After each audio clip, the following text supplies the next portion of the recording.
মোৰ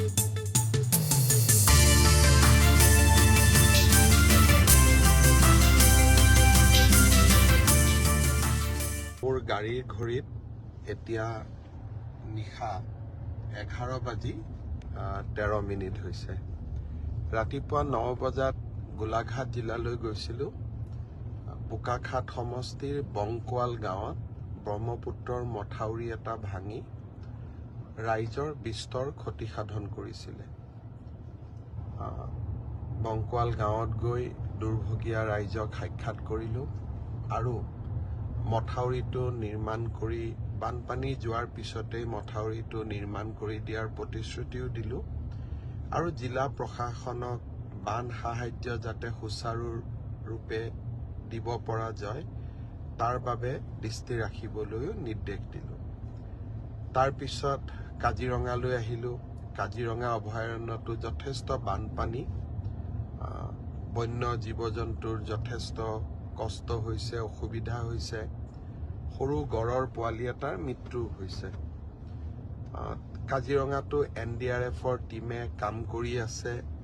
আমাৰ বন বিভাগৰ বিষয়া কৰ্মচাৰীসকলেও কাম কৰি আছে।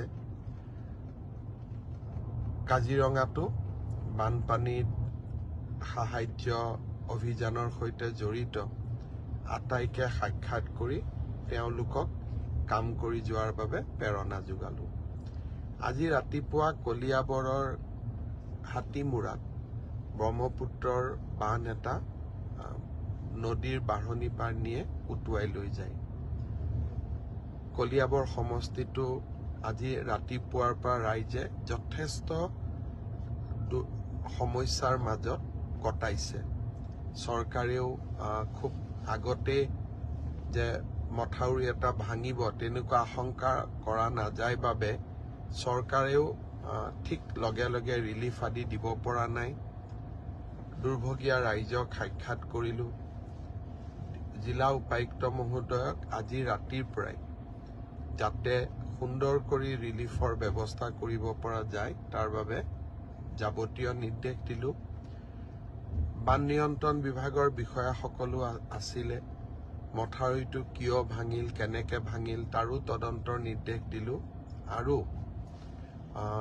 এক প্ৰকাৰ ক'বলৈ গ'লে যে যিমান সোনকালে পাৰি মথাউৰিটো পুনৰ নিৰ্মাণৰ বাবে কাম কৰিবলৈ তেখেতসকলক মই যাৱতীয় নিৰ্দেশ দিলোঁ। ৰাতিপুৱা 9 বজাতে ওলাই গৈছিলোঁ। এতিয়া 11:15 গুৱাহাটীত আহি উপস্থিত হ'লোঁ। এটা বেদনাসিক্ত মন লৈ উভতিলোঁ। বানপানীত ক্ষতিগ্ৰস্ত লোকসকলৰ কষ্ট, তেওঁলোকৰ দুৰ্ভাগ্য দেখিলে মন